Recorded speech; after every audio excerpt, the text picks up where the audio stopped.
Hello everyone, welcome to MH education lab. MH education ল্যাবে তোমাদের প্রত্যেকের স্বাগত। আমি অর্ণব স্যার শুরু করতে চলেছি প্রথম চ্যাপ্টার ম্যাথামেটিক্সের, যেটা হচ্ছে নাম্বার সিস্টেম। নাম্বার সিস্টেমের মধ্যে কি কি পড়তে হয়, পরীক্ষায় কি কি আসে, সেটা বেশি ইম্পর্টেন্ট, কারণ নাম্বার সিস্টেম চ্যাপ্টারের পরিধি অনেক বড়। তোমরা বিগত বছরের প্রশ্নগুলোকে যদি অ্যানালিসিস করো বিভিন্ন এক্সামে, তোমরা এটা পাবে যে নাম্বার সিস্টেম হলো এমন একটা টপিক যেখান থেকে প্রতি বছর প্রিলিমস মেন্সের যে কোনো এক্সামে ভরে ভরে প্রশ্ন আসে। তাহলে আমাদের নাম্বার সিস্টেম চ্যাপ্টারটা কতটা আমাদের কাছে ইম্পর্টেন্ট, এটা আর বলার অপেক্ষা রাখে না। নাম্বার সিস্টেম চ্যাপ্টারটা এতটাই ভাস্ট, যদি আমরা এটাকে সঠিকভাবে কভার না করি তাহলে কোনো না কোনোভাবে আমাদের একটা বা দুটো কোয়েশ্চেন পরীক্ষায় ছেড়ে আসতে হতে পারে। তাহলে আমরা কিভাবে পড়ব? বাজার চলতি যে কোনো বইকে কি আমরা তুলে নিয়ে পড়া শুরু করব? উত্তর হচ্ছে না, কারণ কোনো বই কমপ্লিট নয়। তো তোমাদের প্রথমতেই শুরুতেই একটা কথা বলে রাখি যে এই সেশনটা তোমরা যদি মনোযোগ সহকারে করো তাহলে তোমাদের কমপ্লিট নাম্বার সিস্টেম হয়ে যাবে। কোনো রকম এদিক ওদিক মাথা ঘোরানোর দরকার নেই। যেটুকুনি পড়াবো পরীক্ষায় করবে, নিশ্চিন্তে প্র্যাকটিস করে যাবে, সমস্তটাই কভার হয়ে যাবে। তো চলো স্টার্ট করা যাক। নাম্বার সিস্টেম পড়ার আগে দু তিনটে কথা আরও। নাম্বার সিস্টেম চ্যাপ্টারটা পড়ার আগে তোমরা জানবে এই চ্যাপ্টারটার মধ্যে যে যে টপিক থেকে মেনলি প্রশ্ন আসে সেগুলোকে আমরা ভাগ করে নিয়েছি। যেমন ফার্স্ট হচ্ছে কি আমাদের বেসিক কনসেপ্ট অফ নাম্বারস বা সংখ্যার সাধারণ ধারণা, কনসেপ্ট অফ ডিভিসিবিলিটি বা বিভাজ্যতার ধারণা, নাম্বার অফ জিরোজ শূন্যের ধারণা, কনসেপ্ট অফ ইউনিট ডিজিট যেটাকে আমরা বলবো এককের ঘরের ধারণা, এছাড়া কনসেপ্ট অফ ফ্যাক্টরস বা উৎপাদকের ধারণা, কনসেপ্ট অফ রিমাইন্ডার্স ভাগশেষের ধারণা, এবং মিসলেনিয়াস প্রবলেম মানে যেগুলো কভার করলো না সেগুলোকে আমরা আর একটা ঝুড়িতে রেখে দিলাম, যেটাকে আমরা বলতে পারি মিসলেনিয়াস প্রবলেমস বা বিবিধ সমস্যা, যাতে আমাদের কোনো প্রবলেম পরীক্ষায় বাদ না যায়। এইভাবে আমরা প্রত্যেকটা টপিক ওয়াইজ প্রত্যেকটা টাইপ অনুযায়ী আমরা সব কিছু কিন্তু কভার করব। তো ফার্স্টে আমরা থিওরিগুলোকে কভার করব, তারপরে আমরা বিভিন্ন ধরনের প্রশ্ন সলভের মাধ্যমে প্রিভিয়াস ইয়ারের প্রশ্ন এবং বিভিন্ন ধরনের প্রশ্ন সলভের মাধ্যমে কিন্তু আমরা চ্যাপ্টারটাকে মজবুত করে নেব। তো চলো, প্রথম যে কনসেপ্টটা আমরা পড়ব সেটা হচ্ছে বেসিক কনসেপ্ট অফ নাম্বার বা নাম্বারের basic concept. Okay, so basic concept of নাম্বারের মধ্যে আমাদের কি পড়তে হয়? নাম্বার এবং নাম্বারের বিভাজন মানে ভাগ, কারণ এখান থেকেও কিন্তু প্রশ্ন আসে। হ্যাঁ, তোমরা ঠিকই শুনেছো, এখান থেকেও প্রশ্ন আসে। কারণ ডব্লিউবিসিএস এর মতো পরীক্ষাও প্রিলিমসে তোমরা যদি দেখো সেখানেও কিন্তু একটা ভালো সংখ্যক প্রশ্ন কিন্তু এই শুধুমাত্র বিভাজন থেকে এসেছে। এবং বিভিন্ন এক্সামে, পুলিশ সার্ভিসের এক্সাম, বিভিন্ন এক্সামে, সেন্ট্রাল গভর্নমেন্ট, স্টেট গভর্নমেন্টের বিভিন্ন এক্সামে কিন্তু নাম্বারের বিভাজন থেকে প্রশ্ন এসছে। তো বেসিক কনসেপ্ট অফ নাম্বার বা নাম্বারের বিভাজন আমরা দেখে নিই একবার। নাম্বারকে প্রধানত দুটো ভাগে ভাগ করা যায়, একটা রিয়েল নাম্বার, একটা ইমাজিনারি নাম্বার। ইমাজিনারি নাম্বার কোনগুলো একটু পরে আসি, আগে শুনে নাও তোমরা যে রিয়েল নাম্বার কোনগুলো। আসলে আমরা ছোটবেলা থেকে সংখ্যা রেখা পড়েছি, তোমাদের প্রত্যেকের মনে আছে সংখ্যা রেখা। একটা রেখা আমরা ছোটবেলায় আঁকতাম, তাই না? একটা রেখা আঁকতাম যেখানে মাঝখানেরটাকে আমরা শূন্য দিতাম, পরে এক করে বাড়াতাম, দুই করে বাড়াতাম, তিন করে বাড়াতাম, এদিকে আমরা -1, -2, -3। তো এই রেখার উপরে যতগুলো পয়েন্ট প্লট করা যায়, মানে জিরোর পরে 0.1 প্লট করতে পারি, 0.2 প্লট করতে পারি, কেউ 0.15 প্লট করতে পারে। তার মানে এই লাইনের উপরে যত পয়েন্টকে রাখা সম্ভব সমস্তটাই কিন্তু রিয়াল নাম্বারস, রাইট? সমস্তটাই কী হবে? Real numbers. আমি তোমাদের জন্য ছবিটা একটুখানি সরিয়ে আঁকছি, তাহলে আরও ভালো বুঝতে পারবে। দেখো, সো আমরা ছোটোবেলায় এরকম লাইন টানতাম না, এখানে 0 লিখতাম, 1 লিখতাম, 2 লিখতাম, আর এদিকে -1, -2 এভাবে লিখতাম। তো এটা ছিল সংখ্যা রেখার ধারণা। এই লাইনের উপরে যে কোনো জিনিস যেটা বসানো সম্ভব সেটা কি আমরা রিয়াল নাম্বার বলে ডাকবো, কারণ বাস্তব লাইফে আমরা এই পার্টিকুলার সংখ্যা নিয়ে কাজ করে থাকি। তো একইভাবে এখানে একটা কথা বলা যেতে পারে যে রিয়াল নাম্বার তো স্যার বললেন, তো রিয়াল নাম্বার আমরা বুঝলাম, বাস্তব লাইফে রিয়াল নাম্বার নিয়ে কাজ করে থাকি সেটাও বুঝলাম। তো একে কি ফার্দার কোনো ভাগে ভাগ করা যায়? উত্তর হচ্ছে হ্যাঁ। আমরা রিয়েল নাম্বারকে দুটো ভাগে ভাগ করতে পারি, একটাকে বলা হয় র্যাশনাল নাম্বার আর একটাকে বলা হয় ইর্যাশনাল নাম্বার। ক্লিয়ার? একটাকে বলা হয় র্যাশনাল নাম্বার, একটাকে বলা হয় ইর্যাশনাল নাম্বার। তো কিসের ভিত্তিতে ভাগ করা হলো যে হঠাৎ করে র্যাশনাল আর ইর্যাশনাল আমরা আলাদা করে ফেললাম? তো এর উত্তর হচ্ছে, আগে শুনে নাও র্যাশনাল আর ইর্যাশনালের বাংলা কথা কি। র্যাশনাল নাম্বারের বাংলা কথা হলো মূলদ সংখ্যা, আর ইর্যাশনাল নাম্বারের বাংলা কথা হলো অমূলদ সংখ্যা। র্যাশনাল নাম্বারকে আমরা কিউ দিয়ে প্রকাশ করি, কিউ, এবং ইর্যাশনাল নাম্বারকে আমরা কিউ স্টার দিয়ে প্রকাশ করি। অনেক বইতে এটাকে রিয়াল নাম্বার মাইনাস কিউ দিয়ে প্রকাশ করা হয়। দুটো প্রকাশভঙ্গি আছে। ক্লিয়ার? তো র্যাশনাল নাম্বার আর ইর্যাশনাল নাম্বার ভাগটা হলো কিসের ভিত্তিতে? তো যে রিয়াল নাম্বারকে বা যে বাস্তব সংখ্যাকে আমরা পি বাই কিউ ফরম্যাটে লিখতে পারি, মানে কোনো একটা সংখ্যাকে আমরা লবে লিখব, কোনো একটা সংখ্যাকে হরে লিখব। অবশ্যই হরের সংখ্যাটা জিরো হলে চলবে না, কারণ জিরো যদি হয়ে যায় তাহলে সংখ্যার তো কোনো মানেই থাকলো না, সংখ্যার অস্তিত্বই থাকলো না, তাই না? তাহলে কোনো সংখ্যাকে যদি কিছু বাই কিছু বা পি বাই কিউ আকারে লেখা যায়, তাহলে সেই পার্টিকুলার সংখ্যাকে আমরা বলবো মূলদ সংখ্যা। দেখো তোমাদের উদাহরণ সহযোগে আমি এটা বোঝানোর চেষ্টা করেছি।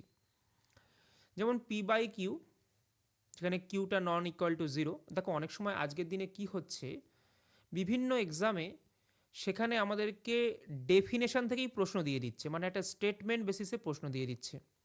তা তোমাকে র্যাশনাল নাম্বারের ডেফিনেশন নিয়ে যদি জিজ্ঞেস করে নেয়, তোমাদের ক্লিয়ার থাকা উচিত যে p by q, q not equal to zero. কারণ কোনো অপশানে কিউটা জিরো থাকতে পারে, কোনো অপশানে নট ইকুয়াল টু জিরো থাকতে পারে, কোনো অপশানে মেনশন না করাও থাকতে পারে, তাই না? তাই জন্য আমাদের কিন্তু একদম নিশ্চিত থাকতে হবে যে কিউটাকে নন জিরো হতে হবে, তবেই কিন্তু আমি সেটাকে র্যাশনালের ক্যাটেগরিতে ফেলতে পারবো। এবার প্রশ্ন হলো, উদাহরণ কি আছে স্যার? যেমন 7/9 যদি ভগ্নাংশে একটা নাম্বারকে লিখি, তো পরিষ্কারভাবেই দেখতে পাচ্ছি 7 হচ্ছে আমার কাছে পি আর 9 হচ্ছে আমার কাছে কিউ। তো কিউ তো জিরো নয়, তার মানে এই নাম্বারটা একটা মূলদ সংখ্যা। আমরা পয়েন্টের নাম্বারকেও দেখতে পারি, যেমন এখানে দেখেছি 0.12। 0.12 মানে আমরা ছোটোবেলা থেকে শিখেছি লবে আমাকে পয়েন্টের পরে সংখ্যাটাকে বসিয়ে নিতে হবে, আর পয়েন্টের পরে যতগুলো সংখ্যা আছে ততগুলো আমাদের শূন্য বসাতে হবে, সামনে একটা এক। তো তার মানে এটা হচ্ছে আমার কাছে পি আর এটা হচ্ছে আমার কাছে কিউ। কারোর কাছে আপত্তি থাকার কোনো জায়গা নেই। সো পি আর কিউ যদি আমার কাছে ক্লিয়ার হয়ে গিয়ে থাকে আর কিউটা যদি নট ইকুয়াল টু জিরো হয়ে থাকে, অবশ্যই 100 কখনো জিরো হওয়ার তো পসিবিলিটিই নেই।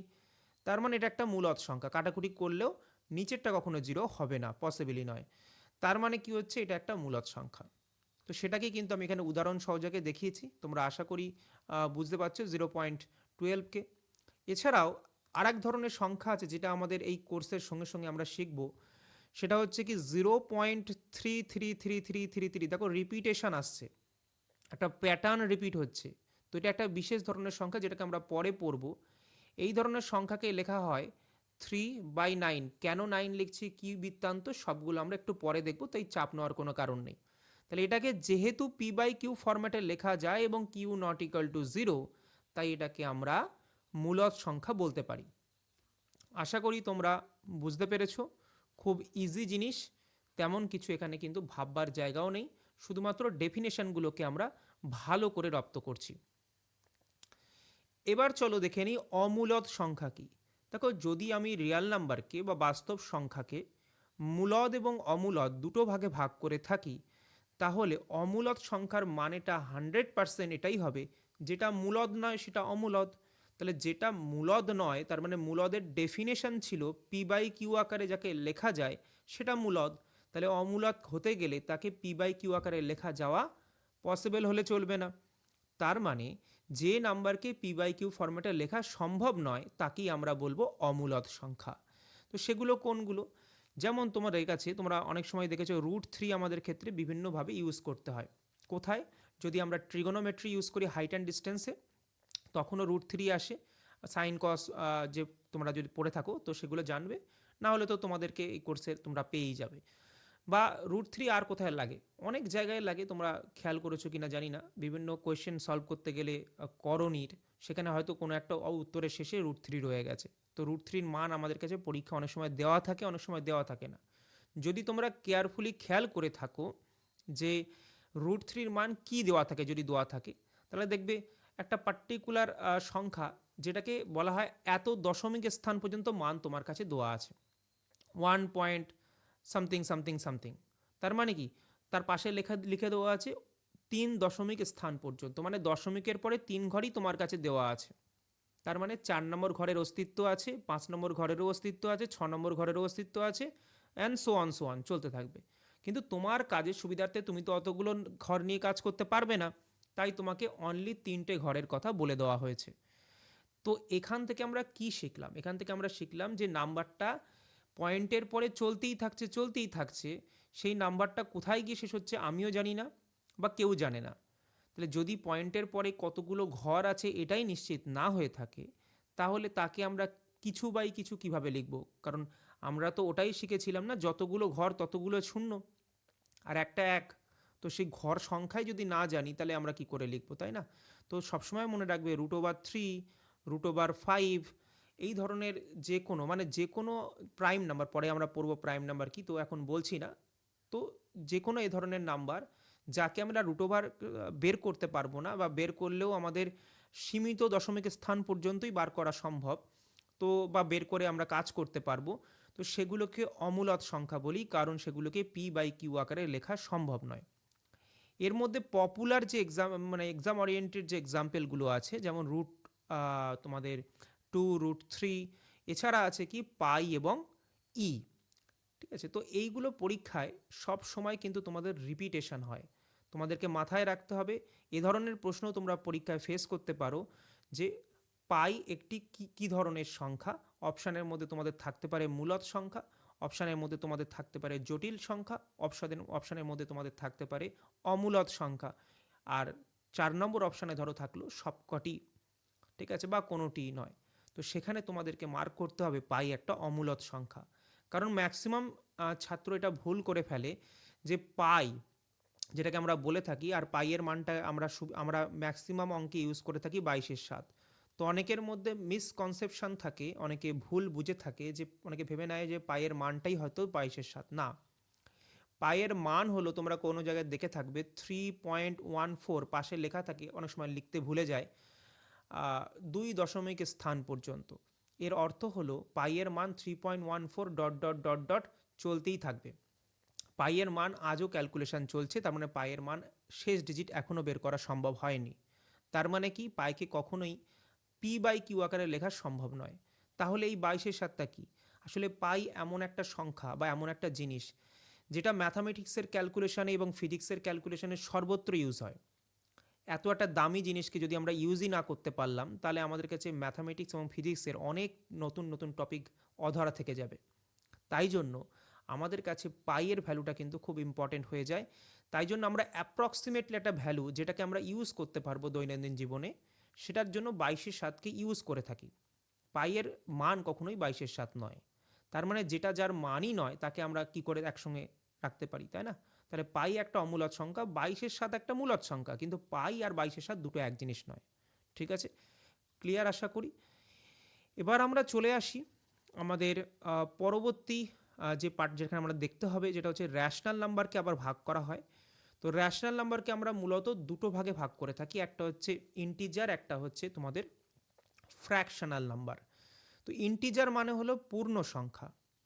ইন্টিজার মানে পূর্ণ সংখ্যা। এই পূর্ণ সংখ্যা ব্যাপারটা একটুখানি বোঝানোর চেষ্টা করি। দেখো, র্যাশনাল নাম্বারের মধ্যে অনেক নাম্বার পাবে যেগুলো হচ্ছে গোটা গোটা, যেমন 1, 2, 3, 4, 5, 0, -1, -2, -3, -4, -5, এবং অনেক এমন নাম্বার পাবে যেগুলো 1.1, 1.2, 1.3, 1.11, 2.1, 2.22, এই ধরনের নাম্বার। দু ধরনের নাম্বার তুমি ক্লিয়ার বুঝতে পারছো, দু ধরনের নাম্বার। তো গোটা গোটা যে নাম্বারগুলো সেগুলোকে আমরা পূর্ণ সংখ্যার আওতায় পড়ি, যেটাকে আমরা বাংলায় বলে থাকি পূর্ণ সংখ্যা বা ইন্টিজার ইংরাজিতে। আর ফ্র্যাকশনাল নাম্বার সেই নাম্বারগুলোকে যেগুলো ওইরকম পয়েন্ট ফরম্যাটে থাকবে বা যেগুলোকে ভাঙলে আমরা পি বাই কিউ লিখতে পারবো। ঠিক আছে, পি বাই কিউ তো সব নাম্বারকেই লেখা সম্ভব, কারণ পূর্ণ সংখ্যাকেও আমরা পি বাই কিউ লিখতেই পারি, 4কে লিখতেই পারি 4/1, সেটা কোনো ব্যাপার নয়। মেনলি ফ্র্যাকশনাল নাম্বার হলো যে কথাটা প্রথমে আমি বললাম, যে 2.12 মানে পয়েন্টের পরে তোমাদের কাছে একাধিক ডিজিট রয়েছে। এই ফ্র্যাকশনাল নাম্বারকে না আবার দুটো ভাগে ভাগ করা হয়। একটাকে বলা হয় সিম্পল ফ্র্যাকশন, একটাকে বলা হয় ডেসিমেল ফ্র্যাকশন। ডেসিমেল ফ্র্যাকশন মানে দশমিক ভগ্নাংশ। এবার এই সিম্পল ফ্র্যাকশনকে আমরা কি করতে পারি, নর্মালি যেটাকে আমরা ভগ্নাংশ বলে থাকি, এবং পরবর্তীকালে দেখবে তোমরা আমরা ভগ্নাংশ বলে একটা চ্যাপ্টারও পড়ি, তাই না? ভগ্নাংশ বলে আমরা একটা চ্যাপ্টারও পড়ি, তো ভগ্নাংশ চ্যাপ্টারে তো আমরা এগুলো দেখবই। তো এখানে জেনে নিই, এইখানে এই যে ভগ্নাংশ জিনিসটা, সেটা সূত্রপাত কিন্তু নাম্বার সিস্টেম থেকেই। ফ্র্যাকশনাল নাম্বারের ভাগই হচ্ছে সিম্পল ফ্র্যাকশন আর ডেসিমেল ফ্র্যাকশন। সিম্পল ফ্র্যাকশনকে 3 ভাগে ভাগ করা হয়। একটাকে বলা হয় প্রকৃত ভগ্নাংশ বা প্রপার ফ্র্যাকশন, একটাকে বলা হয় অপ্রকৃত ভগ্নাংশ বা ইমপ্রপার ফ্র্যাকশন, আর একটাকে বলা হয় মিক্সড ফ্র্যাকশন বা মিশ্র ভগ্নাংশ। মানেটা কীরকম? ধরো তোমাকে কখনো বললাম 2/3, কখনো বললাম 3/2, কখনো বললাম 2/1/2। ভালো করে খেয়াল করো, ওপরেরটাকে আমরা বলি নিউমারেটর বা লব, নিচেরটাকে বলে থাকি ডিনোমিনেটর বা হর সবসময়। তো যখন আমাদের লব ছোট আর হর বড়, তখন আমরা এটাকে বলবো প্রকৃত ভগ্নাংশ বা আমরা বলবো প্রপার ফ্র্যাকশন। যখন আমাদের লব বড় আর হর ছোট বা নিউমারেটর বড় ডিনোমিনেটর ছোট, তখন এটা আমরা বলবো ইমপ্রপার ফাংশন।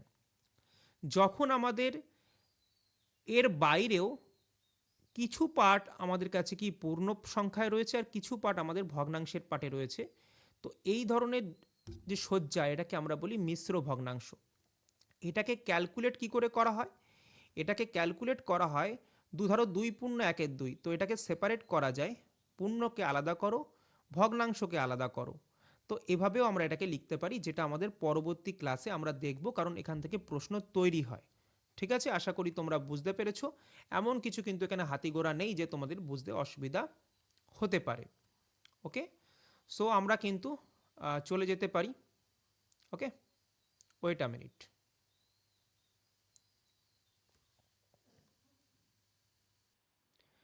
এবারে যেটা মূলত দেখতে হবে যে ডেসিমেল ফ্র্যাকশনটা কী জিনিস।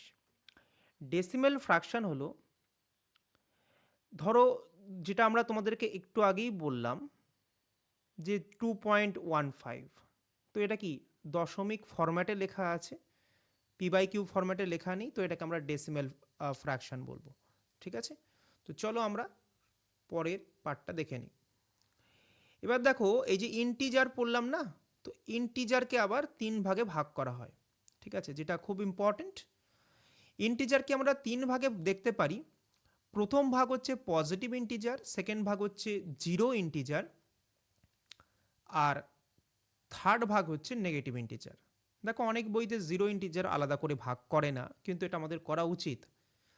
পজিটিভ ইন্টিজার মানে হলো যেগুলো আমরা সচরাচর কাউন্টিংয়ের কাজে ইউজ করি। পরবর্তীকালে গিয়ে জানতে পারবে এই পজিটিভ ইন্টিজারকেই আমরা বলি কি ন্যাচারাল নাম্বার। ঠিক আছে, পজিটিভ ইন্টিজার কোনগুলো? 1, 2, 3, 4, 5, এগুলো সবই পজিটিভ ইন্টিজার, যেটাকে বাংলায় বলে ধনাত্মক পূর্ণ সংখ্যা। আর এগুলোকেই আমরা আলাদা একটা নামে জানি, যেটাকে বলা হয় ন্যাচারাল নাম্বার, যেটাকে ক্যাপিটাল এন দিয়ে প্রকাশ করা হয়। ইন্টিজার আমরা অলরেডি পড়ছি, যেটাকে জেড দিয়ে প্রকাশ করা হয়। তো জিরো ইন্টিজার মানে জিরো, একটাই মাত্র তোমাদের কাছে সংখ্যা রয়েছে এখানে। নেগেটিভ ইন্টিজার বলতে -1, -2, -3 এই ধরনের সংখ্যাগুলো বোঝায়। এবার ন্যাচারাল নাম্বার একটা আমরা পড়লাম সেট, যার মধ্যে 1, 2, 3, 4, 5, 6 এরকম চলতেই আছে সংখ্যাগুলো, মানে একটা অসীম সেট যার মধ্যে অসীম সংখ্যক পদ রয়েছে।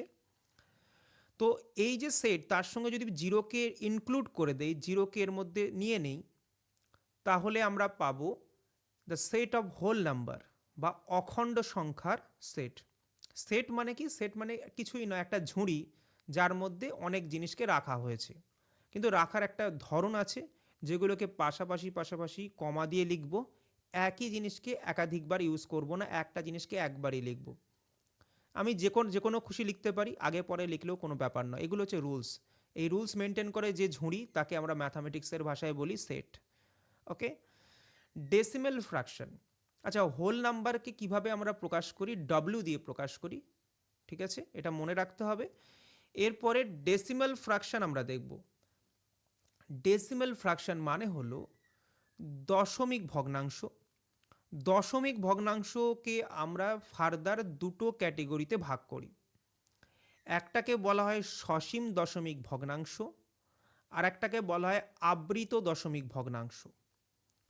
সসীম দশমিক ভগ্নাংশ, যেটাকে ইংরাজিতে বলা হয় ফাইনাইট ডেসিমাল ফ্র্যাকশন। ফাইনাইট কেন? ধরো তোমাকে আমি বললাম 0.532, তার মানে কি মাত্র তিনটে আমি ডিজিট পয়েন্টের পরে মেনশন করেছি, চারটেও করিনি, পাঁচটাও করিনি, ছটাও করিনি, বা ডট ডটও লিখিনি। তার মানে পয়েন্টের পরে নির্দিষ্ট সংখ্যক ডিজিটকে আমি লিখেছি, হয় তিনটে লিখবো, অথবা চারটে, পাঁচটা, 10টা, 100টা, 500টা, যাই লিখি, নির্দিষ্ট সংখ্যক লিখবো। চলতেই আছে এরকম নয়। সেটা যদি 1000টা হয় তাও ঠিক আছে, তাহলেও সসীম। কিন্তু কন্টিনিউ চলছে এরকম হলে হবে না। যেমন পাই এর মান কন্টিনিউ চলছিল, ডট ডট ডট ডট, হবে না। কিন্তু যদি পয়েন্টের পরে তিনটে সংখ্যা, তিনটে ডিজিট থাকে, কখনো হাজারটাও ডিজিট থাকে, তাতেও কোনো যায় আসে না।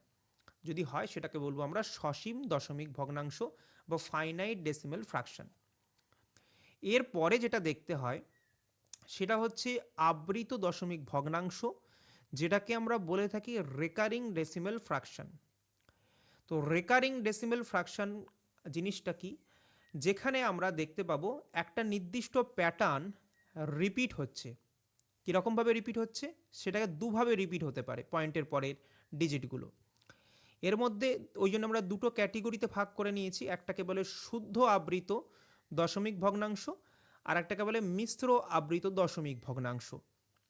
শুদ্ধ আবৃত দশমিক ভগ্নাংশ মানে পয়েন্টের জাস্ট পর থেকেই কিন্তু আমরা বুঝে যাচ্ছি যে রিপিট হওয়া শুরু হয়ে গেছে। যেমন 0 পয়েন্ট, দেখো 1 2 1 2 1 2 1 2, তার মানে 1 2কে যদি আমি একসাথে একটা ঝুড়ির মধ্যে পুরে নিই আর সেটাকে বারবার কপি পেস্ট করতে থাকি, তাহলে প্যাটার্নটা বোঝা যাচ্ছে না? 1 2 1 2 বারবার রিপিট হচ্ছে। তাহলে দেখো পয়েন্টের পর থেকেই রিপিটেশন স্টার্ট, তাই একে আমরা বলি শুদ্ধ দশমিক ভগ্নাংশ। যদি আমরা দেখি যে 1.1212121, তাহলে দেখো 1.1 এই পর্যন্ত কিন্তু কোনো রিপিটেশন হয়নি, কিন্তু এরপরে 1 2 1 2 1 2 দেন রিপিটেশন শুরু হয়েছে। তার মানে পয়েন্টের পরে কিছু ঘর ছেড়ে রিপিটেশন স্টার্ট হয়েছে। তাই এ ধরনের রিপিটেশনওয়ালা সংখ্যাকে আমরা বলবো, বা ভগ্নাংশকে আমরা বলবো মিশ্র আবৃত দশমিক ভগ্নাংশ। আশা করি তোমরা বুঝতে পেরেছো। এবার তোমাদেরকে সিম্পল উপায়ে আমি দুটো জিনিস বলে দিচ্ছি, যদিও এটা আমরা পরে ডিটেলসে পড়ব। যেমন এই যে প্যাটার্নটা 0.12121212, এই প্যাটার্নটাকে এভাবেও প্রকাশ করা হয়, 0.12 মাথায় একটা বার বা একটা দাগ, আর 0.12 এরকমও লেখা যেতে পারে, 1-এর মাথায় একটা পুটকি দেবে, 2-এর মাথায় একটা পুটকি দেবে, এই দুটোকে বলা হচ্ছে পৌনপণিক। ঠিক আছে? এবং এইখানে যেটা আছে এটাকেও তুমি লিখতে পারো 1.12 মাথায় বার। এটা একটুখানি চেঞ্জ করতে হবে, আমি তোমাদের লিখে দিচ্ছি। এটা হবে 1.1 দেন 1 2, 1.1 দেন 1 2 মাথায় বার, বা 1.1 দেন 1-এর মাথায় পুটকি, 2-এর মাথায় পুটকি। ওকে, সো আশা করি তোমরা জিনিসটা বুঝতে পেরেছো। খুব ইন্টারেস্টিং জিনিস, যেটার উপরে কিন্তু প্রশ্ন আসে। তো আমরা যখন প্রশ্ন উত্তর দেখব আরও ভালো করে জিনিসগুলোকে দেখে নেব। এবার যেটা আমাদেরকে পড়তে হবে সেটা হচ্ছে ন্যাচারাল নাম্বার বা স্বাভাবিক সংখ্যাকে আবার ক ভাগে ভাগ করা হয়। তো ন্যাচারাল নাম্বার বা স্বাভাবিক সংখ্যাকে আমরা দুটো ভাগে ভাগ করতে পারি। একটাকে বলা হয় কম্পোজিট নাম্বার, একটাকে বলা হয় প্রাইম নাম্বার। দেখো এখান থেকে স্টেটমেন্ট বেস প্রশ্ন কিন্তু তৈরি হতে পারে, যে কম্পোজিট নাম্বার কার ভাগ, এই কনসেপ্ট থেকে কিন্তু প্রশ্ন তৈরি হয়েছে বিভিন্ন এক্সামে। সেগুলো নয় আমরা পরেই কথা বললাম, কিন্তু এটা জেনে রাখো এখানে কিন্তু ন্যাচারাল নাম্বারের ভাগ হচ্ছে কম্পোজিট নাম্বার আর প্রাইম নাম্বার। ঠিক আছে? কারণ আমাদের কিন্তু আরও ভাগ রয়েছে, ইভেন নাম্বার, অড নাম্বার। তো তো আমরা যদি এটা গুলিয়ে ফেলি তাহলে আমরা কোনো রকম লজিক্যাল প্রশ্ন সলভ করতে পারবো না। একটু পরে আমি লজিক্যাল প্রশ্ন দেব। যেমন তোমাদের যদি সুবিধার্থে আমি একটা দুটো প্রশ্ন এখানেও বলছি। ধরো -2, এটা 4টে অপশান দিলাম, কি ধরনের নাম্বার বলবে? তোমরা নিজেরা বলার চেষ্টা করবে। একটা ইভেন নাম্বার, একটা অড নাম্বার, একটা কম্পোজিট নাম্বার, একটা প্রাইম নাম্বার। দেখবে অনেকেই তোমাদের মধ্যে কনফিউশনে পড়ে যাচ্ছ। তো আমি তোমাদেরকে বলে রাখি, এইটা পড়ার পরে তোমাদের এই কনফিউশনটা থাকবে না। দেখো, ন্যাচারাল নাম্বার স্বাভাবিক সংখ্যা যার মধ্যে 1 2 3 4 5 6 ডট ডট ডট ডট এই ধরনের সংখ্যা আছে, অসীম সংখ্যক সংখ্যা আছে, যাকে আমরা দুটো ভাগে ভাগ করতে পারি, কম্পোজিট নাম্বার এবং প্রাইম নাম্বার। কম্পোজিটের বাংলা কথা যৌগিক সংখ্যা, আর প্রাইম নাম্বারের বাংলা কথা মৌলিক সংখ্যা। কম্পোজিট নাম্বার বলতে কোন ধরনের সেই সংখ্যাকে বোঝায় যে সংখ্যাকে আমরা সেই সংখ্যা প্লাস এক দ্বারা, প্লাস নয় মানে এক দ্বারাও ভাগ করা সম্ভব, কিন্তু তাছাড়াও একটা অন্তত সংখ্যা এমন আছে যেটা দিয়ে ভাগ যায়। বলে স্যার এত জটিল কি বললেন? উদাহরণ দিচ্ছি, ধরো 8। 8 কি ধরনের সংখ্যা? আমি বলবো যৌগিক সংখ্যা, কারণ 8 1 দিয়েও ভাগ যায়, 8 8 দিয়েও ভাগ যায়, তাহলে সেই সংখ্যা দিয়েও ভাগ চলে গেল, 1 দিয়েও ভাগ চলে গেল। আর অন্তত একটা সংখ্যা আছে 2, 2 ছাড়াও আমি জানি 4 দিয়ে যায়, বাট অন্তত একটা তো আছে যেটা দিয়ে ভাগ যায় 1 আর সেই সংখ্যা ছাড়া, তাহলে এই সংখ্যাটা কি? Composite number. আশা করি তোমরা বুঝতে পেরেছো। খুবই ইন্টারেস্টিং কিন্তু এখানে জিনিস। ওকে, দেখো তো 4 একটা কম্পোজিট নাম্বার। ঠিক সেভাবে তোমরা যদি দেখো যে প্রাইম নাম্বার, প্রাইম নাম্বার মানে হলো মৌলিক সংখ্যা। তো মৌলিক সংখ্যা ডেফিনেশন কি হবে? 1 এবং সেই সংখ্যা দিয়ে ভাগ যায়, অন্য কোনো সংখ্যা দিয়ে ভাগ যায় না। বলে স্যার উদাহরণ দেন। 7, 7 নিয়ে নাও। 7 1 দিয়ে ভাগ যায়, 7 7 দিয়ে ভাগ যায়, আর মাঝামাঝি কোনো সংখ্যা নেই যেটা দিয়ে ভাগ যাবে। তাহলে 7 একটা কি সংখ্যা? 7 একটা মৌলিক সংখ্যা। ঠিক আছে? তো এই ধরনের মৌলিক সংখ্যার লিস্ট কিন্তু আমাদেরকে মুখস্থ রাখতে হয়। তার পিছনে কিছু কারণ আছে। কারণ অনেক সময় আমাদেরকে গুণে বলতে বলে যে 1 থেকে 20-র মধ্যে কতগুলো মৌলিক সংখ্যা আছে, 1 থেকে 50-এর মধ্যে কতগুলো মৌলিক সংখ্যা আছে, 1 থেকে 100-র মধ্যে কতগুলো মৌলিক সংখ্যা আছে, 1 থেকে 200-র মধ্যে কতগুলো মৌলিক সংখ্যা আছে, ইভেন 1 থেকে 1000-এর মধ্যে কতগুলো মৌলিক সংখ্যা আছে। তো তোমাদেরকে পরীক্ষার প্রশ্নের জন্য সবসময় প্রস্তুত থাকা জরুরি। তো চলো আমরা দেখে নিই কিছু প্রশ্ন উত্তর যেগুলো পরীক্ষায় রিসেন্ট এক্সামগুলোতে এসেছে, সেগুলো একটু আলোচনা করে নিই। কিন্তু আলাদা করে প্রশ্ন উত্তর কিন্তু আমরা আলোচনা করব, সেটা পরে আসি। এইটুকুনি যতটুকু পড়ালাম তার উপর বেস করে কিছু প্রশ্ন আলোচনা করা যাক।